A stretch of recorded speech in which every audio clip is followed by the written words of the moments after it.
Ce soir, cette vidéo-là s'adresse au CHU de Québec, au pneumologue Pierre Damour, à la médecin de famille Véronique Fournier et à l'infirmière praticienne Amélie Bouchard.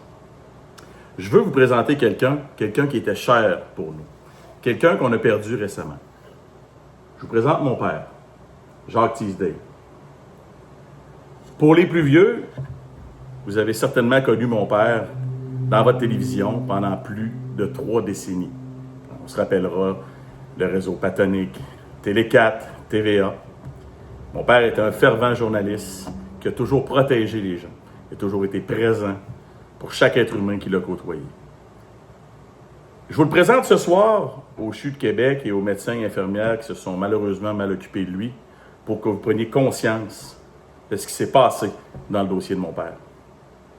Après plus d'1 an de combat que nous menons pour rendre justice à mon père et tous les autres, parce que mon père aurait voulu qu'on continue à rendre justice à tous les autres, jamais le CHU de Québec, le pneumologue Pierre Damour, la médecin de famille Véronique Fournier ou l'infirmière praticienne Amélie Bouchard ont pris le temps de venir nous voir, ont pris le temps de s'excuser, ont pris le temps de nous dire à la famille, vous savez ce qui s'est passé, c'est extrêmement désolant, c'est une grave erreur, mais on va faire en sorte que ça ne se reproduise plus.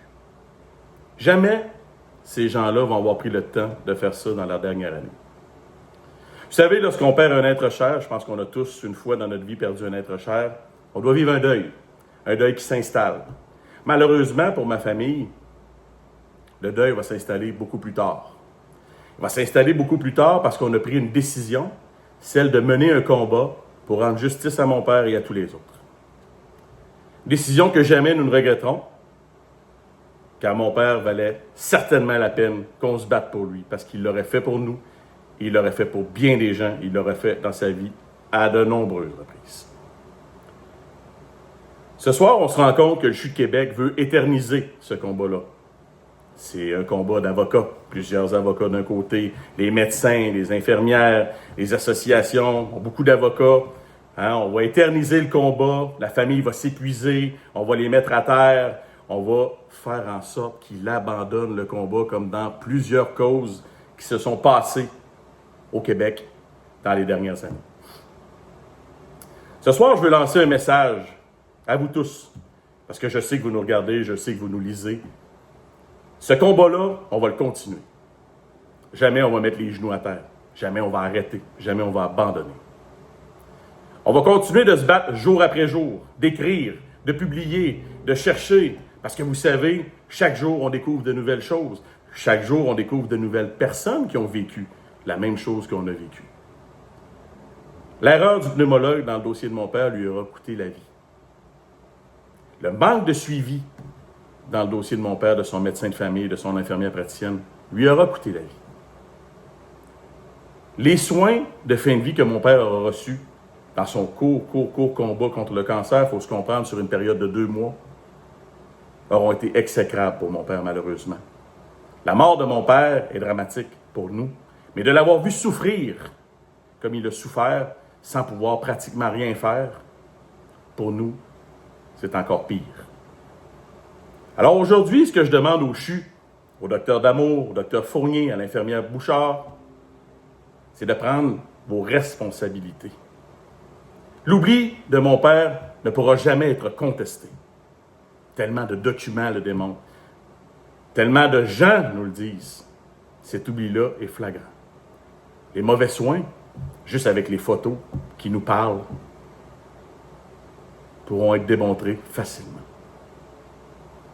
Le message qu'on lance au CHU de Québec ce soir, et aux médecins, et à l'infirmière, prenez vos responsabilités.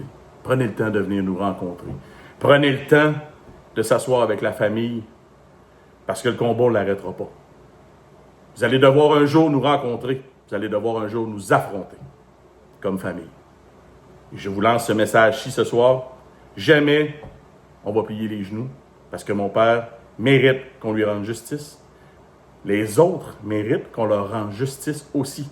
Et ce combat-là, on devra l'élargir, parce que chaque jour, on découvre des gens qui ont vécu la même affaire. Et j'invite tous ces gens-là aujourd'hui, tous les gens qui ont vécu le même genre de dossier que mon père, de mauvais soins, des oublis de suivi. Entamer des combats. C'est pas vrai que ces gens-là peuvent continuer à le faire sans se soucier des familles qui restent ensuite. Ça peut faire peur d'entamer un combat contre une grosse machine, contre le CHU de Québec, comme le CHU de Québec, contre des médecins. À un, on est fort quand on le veut, mais à la gang, on est encore plus fort. Et ce que je pense aujourd'hui, c'est que plus on va élargir ces dossiers-là, plus on va dénoncer, comme les infirmières l'ont fait, on va venir à bout de tout ce genre de mauvais traitement-là. Il faut que ça cesse. Il faut que les familles puissent vivre leur deuil normalement et vivre avec les gens qu'ils aiment une fin de vie normale, dans de bons soins, avec de la dignité. J'espère que vous allez entendre mon message, les gens du CHU de Québec.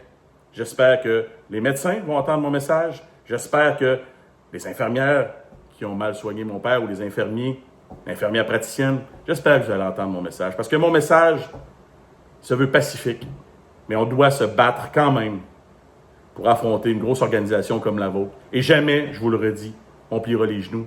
On va se battre pour mon père et pour les autres jusqu'à la fin de notre vie s'il faut, mais on va le faire. Jamais on va abandonner.